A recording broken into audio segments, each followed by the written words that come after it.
Yo, what is up guys? It's the Nightwing at Way of Life Esports coming at you guys with another video here today. And in today's video, I will be covering more of the news regarding the 2021 offseason. So in my previous video, I released just a couple of days ago, I had covered all of the news regarding the 2021 offseason up until that point. So I want to make sure I do the same thing in this video. That way you guys are pretty much just all caught up, just like myself. More of the bigger recent news that have come out is that like Chovy could be joining GenG, which would honestly be an upgrade over BDD, but at Worlds 2021, BDD was absolutely amazing. He was my MVP of Worlds 2021, actually, and it wouldn't make sense to lose BDD for Chovy in the aspect of what we just saw at Worlds 2021.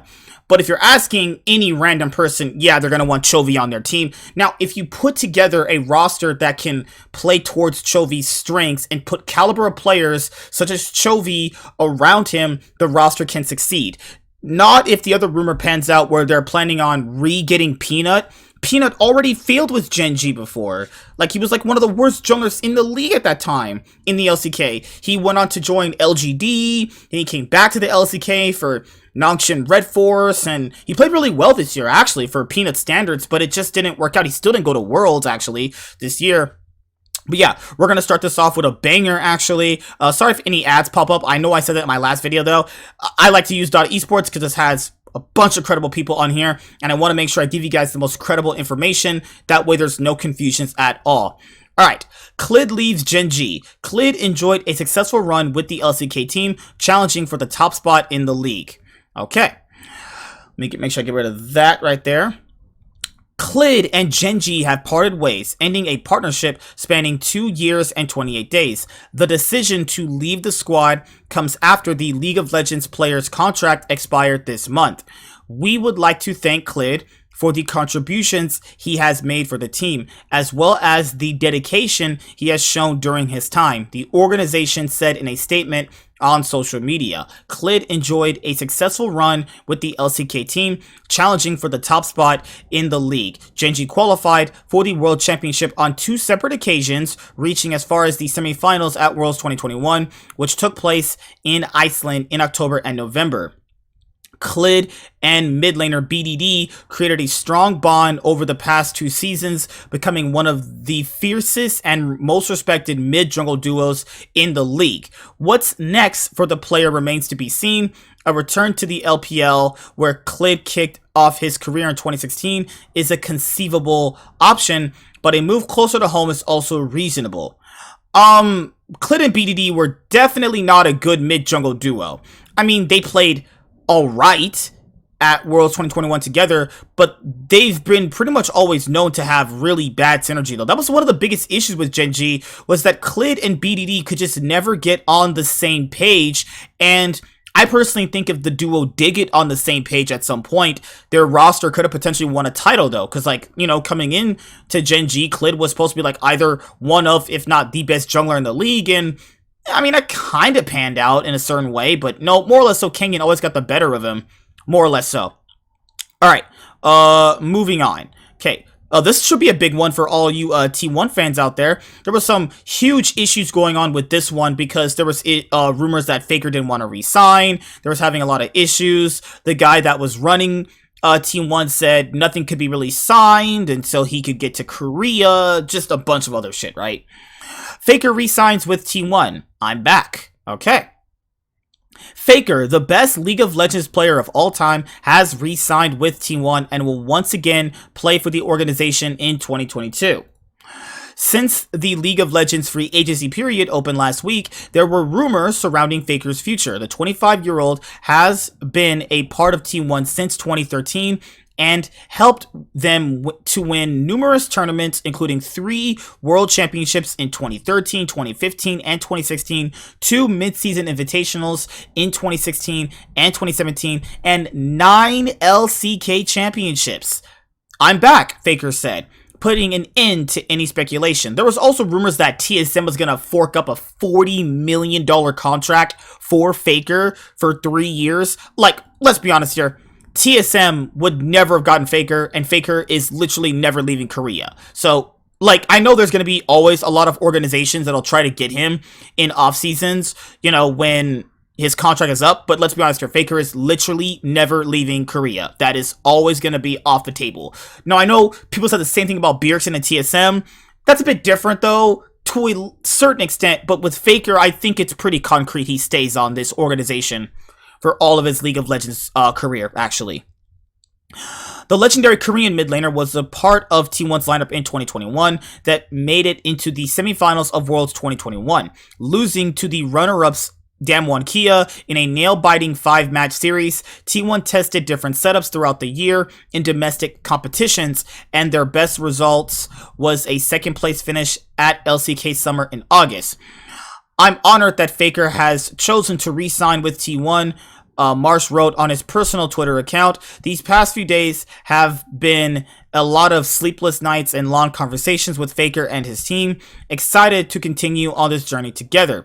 T1 is currently restructuring its roster, having parted ways with interim head coach Stardust, player development coach Hanjin Sun, support Hoyt, jungler Cuz, and mid laner Closer this month, following their participation in Worlds 2021.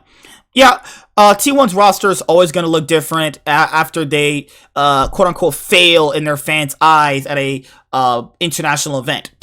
That's always going to be a thing. You know, if you are a SKT T1 fan, you know this. They always change their roster. Whether they win or lose, they change their roster. But the one thing that's a constant is Faker. He always stays with them. That's the constant. Okay?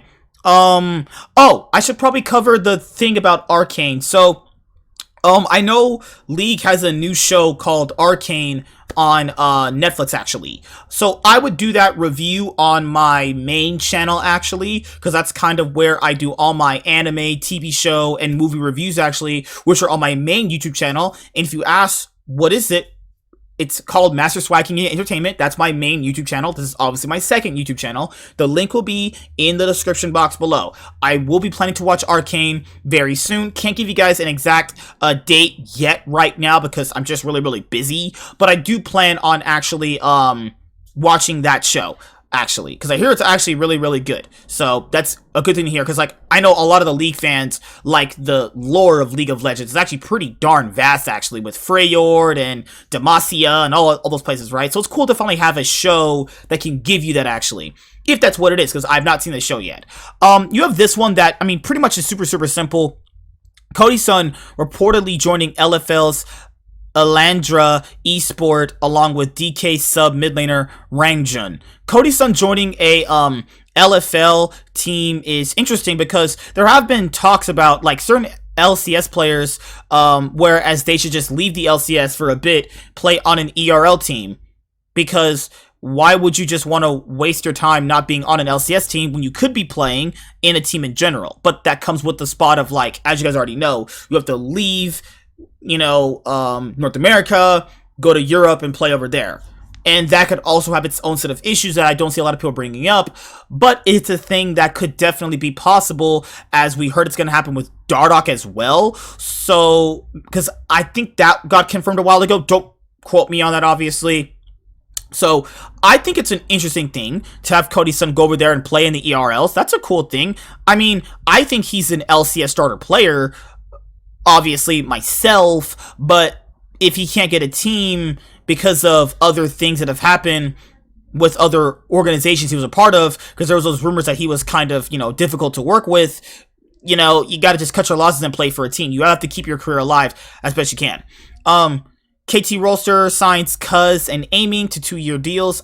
Aiming was the Freak of Freaks AD carry, right? Yeah, I remember that. He was actually pretty darn solid, actually. Cuz is not that solid. But, I mean, does KTrolster have really anybody that cares about their games? They probably do. They're one of the like fossil fucking LCK organizations. Obviously, they played here for so many years, like spanning before I started watching esports in general. So them signing Cuz and Aiming to 2-year deals, I mean, hopefully works out for them. We haven't really talked about KTrolster challenging for top spots in the LCK forever, so I hope it pans out for them. I really do, honestly. All right, let's go to some the newer stuff, starting at the bottom and working our way up. CLG reveals 2022 LCS roster featuring Jenkins, Contracts, Palafox, Luger, and Poom. CLG is making a heel turn in 2022, focusing heavily on younger players. And this is something I've talked about, obviously, on my Cloud9 podcast, with my friends, actually. I know CLG at one point was, one of the best LCS organizations, top 3, obviously, with Cloud9 and TSM. But they've definitely fallen out of favor, in some recent years, and it's been a pretty big, drastic fall from grace, actually. So when you're looking at that and you're going okay, we cannot compete with the top dogs right now, whether it be because of money, our organization structure, whatever it may be, right? The bottom tier LCS organizations, for them to kind of build a fan base and build up something that's long lasting, even though you might not have trophies, because this happens in traditional sports too. There's going to be organizations in traditional sports that never win a piece of shit, jack shit, anything, right? But they can build something there by having exciting personalities, exciting content. There's things that you can do to build fans that these bottom tier LCS organizations can do, And you build on NA players that the bigger LCS organizations, won't build on, You bring in the NA talent, though, because you're not going to win anyway. So why not index on NA talent, though? Let's be honest here. CLG has won titles, but they haven't won in years, so it doesn't really matter at this point. CLG, FlyQuest, Immortals, Golden Guardians, right? Dignitas, those 5 right there. They are not winning titles anytime soon, okay? So why not just build up NA players, though, and then they can also make money. I'm not saying TSM, Cloud9, Team Liquid, 100 Thieves, and Evil Geniuses don't do that stuff, because they definitely do. People don't give them credit for where it's due. These bottom tier LCS organizations can build these NA players up. I guess you could say develop them, and then if they want to make some more money in off seasons to come years down the line, you sell them to the bigger organizations, and they'll pay for these players too. Keeps this constant cycle of money going on, and you're growing NA talent. It's fucking genius, right? But this roster, I don't know if it's gonna be good. I've seen Poom before. He was on 100 Thieves before. Contracts got a little bit overhyped with his time on Evil Geniuses. I'm just being honest here. Palafox wasn't that good in the LCS on FlyQuest. Jenkins also wasn't that good on Team Liquid. I'm sorry. Anybody that's his fan, I'm sorry. He just didn't play that good to me. Honestly, if he wasn't playing anything that wasn't Akali based, he was just not that good. CLG has revealed the 5 players who will be starting for its League of Legends team in the upcoming 2022 LCS season. The team's lineup consists of former Team Liquid top laner Jenkins, longtime LCS veteran Contracts in the jungle, former FlyQuest starter Palafox in the mid lane, and the one-time 100 Thieves Academy bottom lane duo of Luger and Poom. CLG tweeted, "A new age. We're excited to announce our 2022 LCS roster," and they put out an image right here.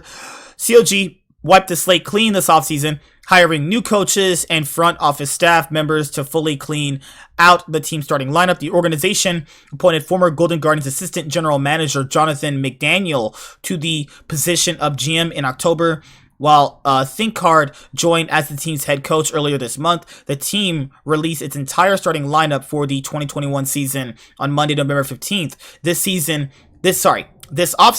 CLG was one of the only LCS teams to not retain a single starting player from its 2021 squad. 2 of the 5 players from CLG this past season have already found new homes, with Wild Turtle set to start for Immortals in 2022 and Finn heading over to the LEC to play for Excel Esports. After going all in on veteran talent in 2021, CLG is turning the focus of the team entirely to young developing players in 2022. Only 1 player on next season's CLG roster contracts has more than 2 years of LCX experience. Luger, an imported player from Turkey's TCL, has played professionally I read that all wrong. Luger, an imported player from Turkey's TCL, has played professional league since 2018, but only played 1 game in the LCS in his career. All of CLG's new starters were brought in from other LCS organizations who had released them earlier in the offseason. CLG did not make any internal promotions from its own academy level lineup.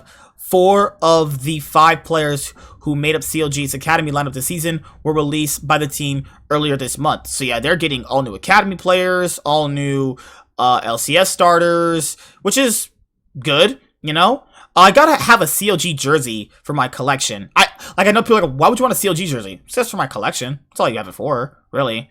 I should have 2 jerseys coming in, actually, where I'll open them on my main YouTube channel. But I do plan on getting a CLG one eventually. It's just not the priority jersey at the moment, though. I gotta make sure I get some more Cloud9 stuff, actually. You have Galio joins Team Liquid as organization's new LCS head coach. The veteran leader will be taking the reins for one of the best teams in North America. One of the most experienced coaches in League of Legends has found a new home for 2022. Galio is officially joining Team Liquid as the organization's new head coach for the upcoming 2022 LCS Spring Split. After spending his first year in North America with the Immortals, he'll be the behind-the-scenes leader for a reported super team being built for next year that could include some of the biggest names in the Western League scene. And they put a post over here welcoming Galio for Team Liquid. Esports Jacob Wolf and Pablo Suarez reported that Liquid had signed former TSM legend Bjergsen, Fnatic mainstay Bwipo, and will be buying out Rogue's superstar AD carry Hans Sama. They'll reportedly be joining Santorin and CoreJJ on a team poised to make multiple deep runs for not just the LCS Championship, but also at the World Championship in 2022. As a result, picking up a coach who has the understanding of how to work with multiple stars was key for Liquid, since all of these players are big names and were loud voices on their respective organizations. Bwipo was a leader of Fnatic during his time with the team. Bjergsen was the face of the franchise with TSM since 2014, and Hans Sama was a huge part of Rogue's success over the past 2 years. Balancing 5 vocal members and their ideas will be a challenge, but it shouldn't be too hard for a veteran coach like Galio. Having bad players, sorry, that's kind of a misstep right there. Oh my god, I did it again, sorry. Having had players like Alphari, Mithy, Nukeduck, Vander, and Upset on his various teams, Galio should know exactly how to communicate and deal with this collection of upcoming stars. Should this team come to fruition, however, it will be the most stacked roster that he's coached in his career. Yeah, he's coached some pretty big personality guys here, and to, I guess, various success, I would say. Alright, so, yeah, we have Galio joining Team Liquid as a head coach. I think that's a good pickup for them, my own personal opinion. Afrika Freaks completes roster with 4 new players. Okay, Afrika Freaks has a new lineup going into 2022. If you're an Afrika Freaks fan, then who did they sign, actually? So did they sign some actual good players, or are they signing some bullshit like usual? But to be fair, they got better in the 2021 LCK Summer Split, though. Who did they sign? Who's up here? Okay, so they signed Teddy, Hoyt, Fake, and Elim. Afrika Freaks 2022 League of Legends roster, the organization revealed today. These 4 players filled out the previously vacant ADC, support, mid laner, and jungler positions. The 4 joined longtime top laner Keen to complete the Afrika Freaks roster. The LCK organization has also extended the contracts of its LCK CL coaches Citrus and Moon. The announcement tweet says the 2 coaches will move up their ranks after outstanding performances in the LCK CL summer season, which is the Challenger League. Okay, Afrika Freaks, you gotta win something, prove something. These signings just mean less than jack shit to me. I could give 2 shits about this. I care about Teddy. I'm glad he found a roster, but like, let's be honest here. Afrika Freaks have like done nothing to really conjure any level of like fucking, would you say hype? Which would be like the thing, right? They've conjured up literally nothing, so I could give 2 shits about what the fuck they do. But I'm glad they have a roster. I hope it works out. Maybe they win an LCK title eventually. Maybe. They have never won anything, so hopefully they do. Alright, let me kind of breeze through some of this stuff right here. I don't know why it wasn't letting me go back. Alright. Former FPX top laner Nuguri completes roster with 4... Oh my god. Why did I go back to this one? I didn't even click that one. What the fuck, man? Oh my lord. Right here. Where's it? Right here. Right here. Jesus Christ. Former FPX top laner Nuguri reportedly taking a break for 2022 Spring Split. The superstar top laner might be taking a step back from the stage next year. He probably said it in a social media post. Some bullshit like that.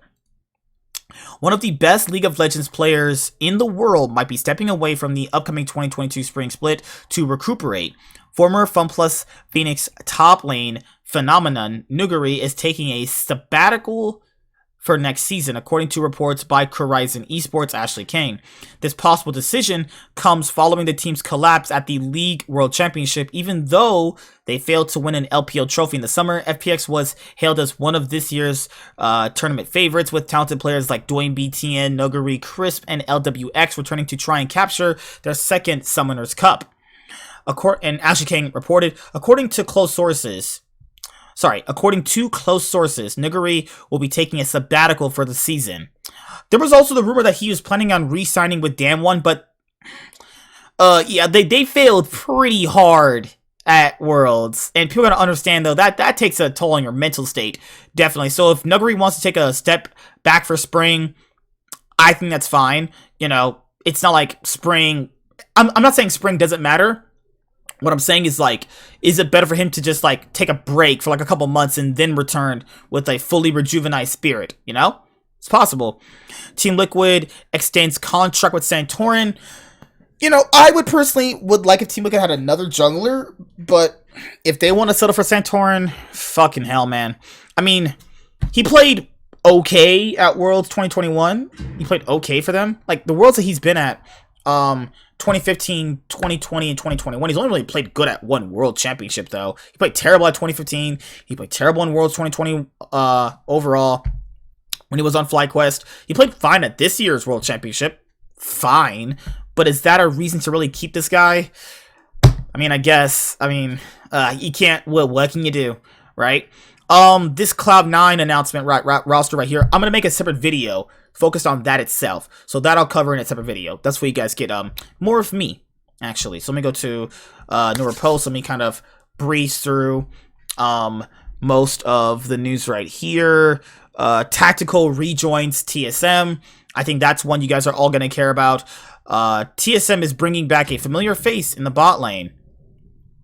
TSM is welcoming Tactical back to the organization as a starting bot laner, according to an announcement from today. In the confirmation tweet, TSM said this will be the first change to the roster ahead of the 2022 season. On November 18th, Team Liquid revealed both Tactical and Alfari were leaving the roster. During his stint with the organization, Tactical made 2 consecutive Worlds runs in 2020 and 2019, won the LCS Lock-In Championship, and made 2 finals appearances. Wait a minute, 2019? He wasn't on Worlds in 2019. It's probably a typo mistake. They probably meant 2021, obviously. TSM announced, obviously, they're, putting in Tactical. I mean, he's a decent AD carry, He's a decent ADC. That's where I would kind of put him at. I don't think he's like a superstar or anything. He's a decent ADC. He's good enough, right? Which is fine. That's always fine. There's people that just, weirdly stand by this guy for some reason or some bullshit like that, but whatever. Only days after being released from his previous team, Tactical has already found a familiar home in TSM. Here, he will reunite with his former teammates and the organization, but this time as a starter. TSM is set to make several more changes to both its coaching staff and its starting roster. Earlier this week, Esports Pablo Suarez reported the team reached a deal to bring Hong Kong Attitude head coach Chowie aboard. Okay, so, and then there was the other report that Mickey X could be joining TSM, but TSM getting Tactical that's better than having lost, I'll say that, but we'll see how this turns out. I mean, he's not that good as people like to make him out to be, but he's not bad either. He's a mid-tier, middle-of-the-pack kind of ADC. We already have this one we talked about before, which is Dignitas signed River, former PSG junglers, to its 2022 roster.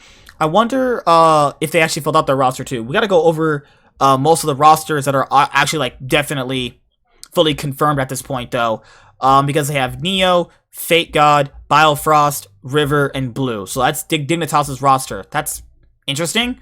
It's definitely something though. Okay, and then we'll go over. And I'm pretty sure that's it. I'm pretty sure I covered all that stuff right here. Okay. Core JJ stays with Team Liquid.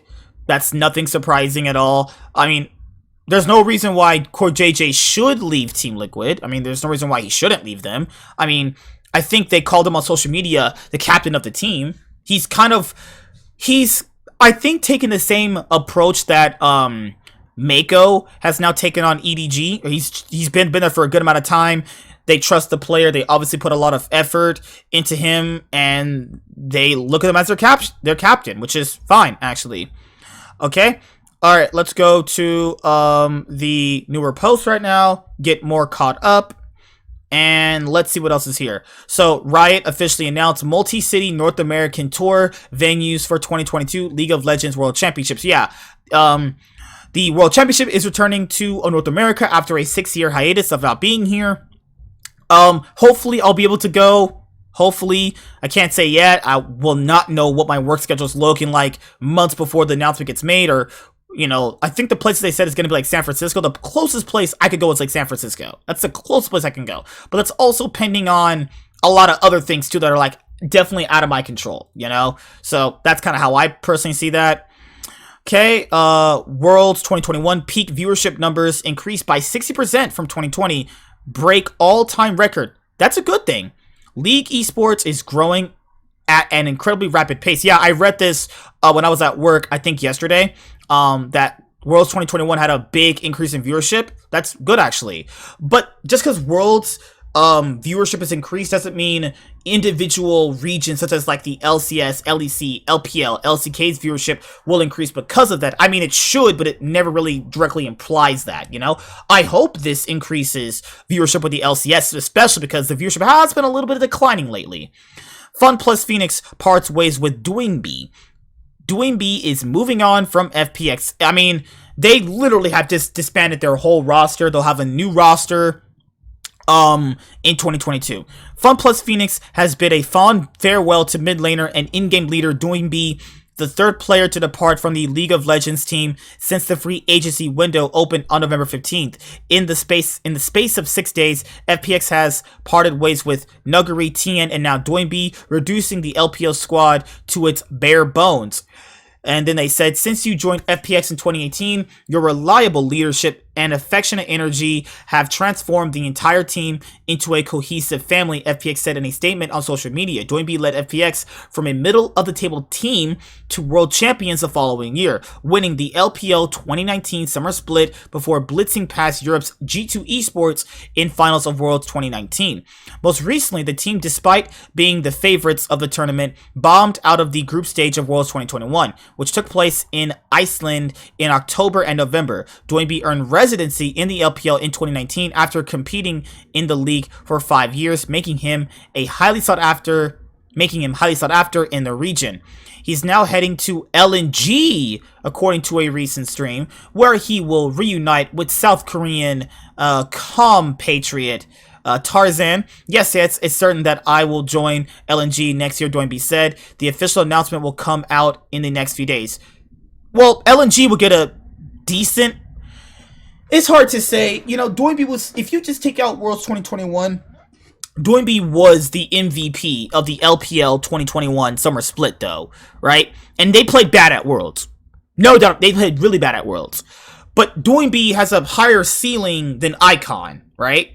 I think Icon's always deserved a team like LNG, right? But he played pretty bad. Like, he's one of these players where he's not going to outright carry the game. He's good based on the players you put around him. He's more like a pole belter for, like, LPL Chinese mid laners, though. That's how I would personally categorize him. Suning got renamed to Weibo Gaming. Did I pronounce that right? Suning officially renamed Weibo Gaming with LPL slot ownership purchase. So yeah, if you guys are Suning fans, well, now you'll probably just be Weibo fans, actually. I hope I pronounced this right. Yeah, they had an announcement over here. Suning is no more. Well, I'm glad I got my Suning, in-game flair, actually, for Worlds 2020 when I did. But yeah, Suning was interesting. I'm glad they had the runner-up participation at Worlds 2020. Something to look fond at, I guess. But since they just got renamed, it's basically the same people, you know? Alright, top laner Kanas' future uncertain due to contract dispute with organization. His agent released a statement explaining the situation, and T1 responded. Oh, here comes the drama. Oh my god. The League of Legends offseason can be one of the most exciting times of the year. But for some players, the journey can take them through some difficult times. T1's top laner, Kana, for example, is reportedly struggling with a contract dispute against the team, leading to uncertainty around his future for next year. According to a statement given by Kana's agent to Invin Global, T1 was supposed to renegotiate Kana's 2022 salary and even promised to release the 20-year-old and let him become a free agent if both parties fail to come to an agreement in their first official meeting to renegotiate Kanas' salary. T1 reportedly said the player requested a transfer from the team at least 3 times. Those 3 purported instances came once before an important match at Worlds, another time after the tournament, and once more when they came back to Korea. But these requests hindered the team's teamwork, according to the statement from Kana's agent. T1 decided to put the top laner on the transfer market and replace him on the 2022 lineup. But after consulting with Kana and T1 general manager Polt, the agency apparently found out this was false. In reality, Kana never asked for a transfer and actually only talked to Polt about the 2022 season after the death of team's COO, John Kim. Oof, sorry about that. That sucks, actually. Rest in peace to that guy.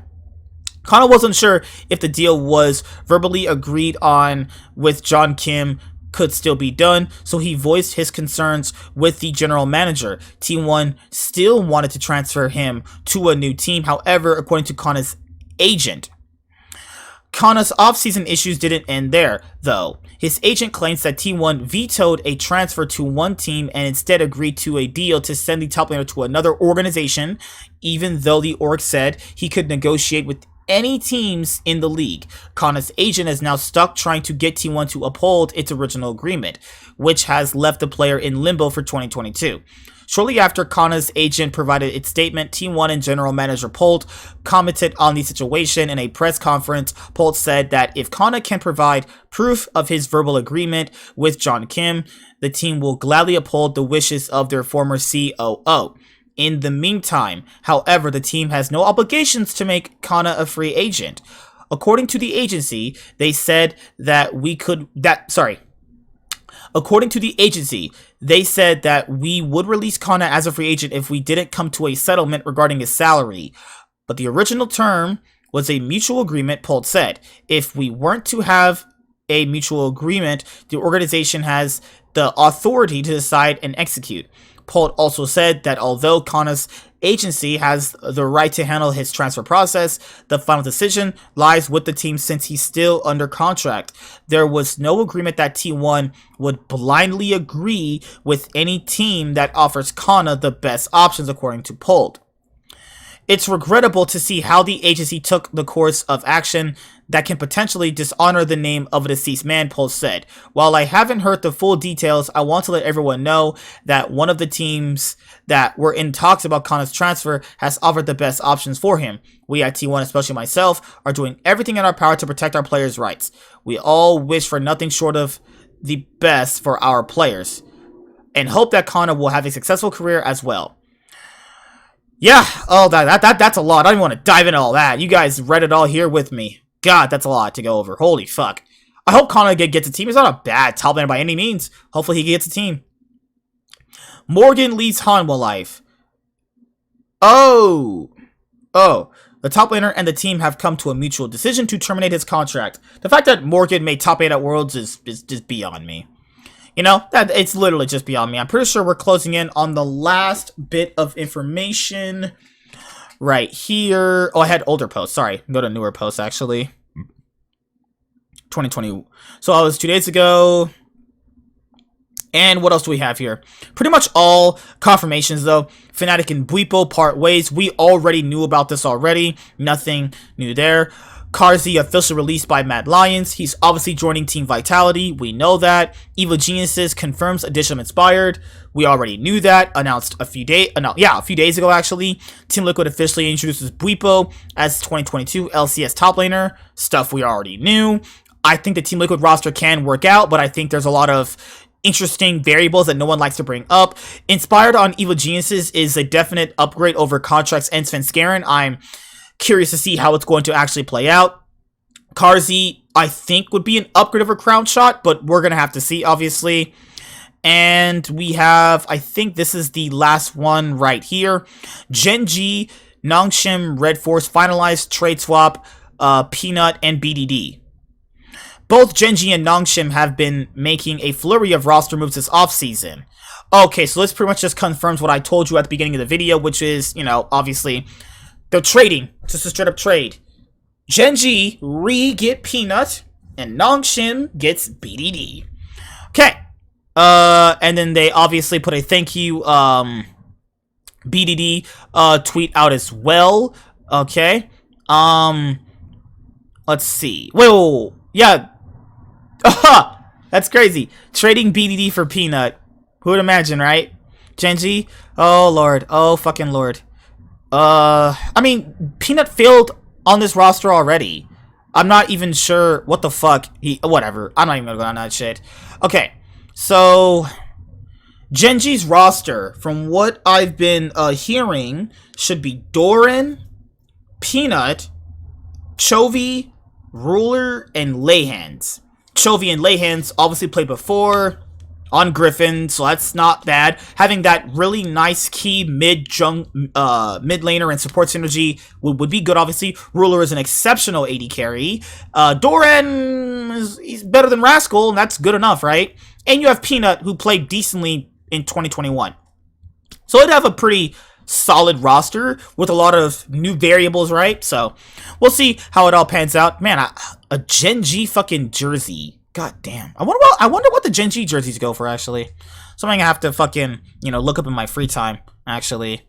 GenG GG. I know they have an English store. I know GenG has an English store. Them shits look good, though. Them shits definitely look good. Shop. Yeah, I wasn't really the hugest fan of this jersey. I kind of like the other one, but sold out. No. Yeah, these things sold out fast. God, that's crazy. Gotta make sure I'm quicker on this shit to get a GenG one. It's crazy. Always nice to have these things, you know, obviously. But damn, it's crazy. Just make sure I over that. All right. Okay. So that's GenG. They're trading BDD for Peanut.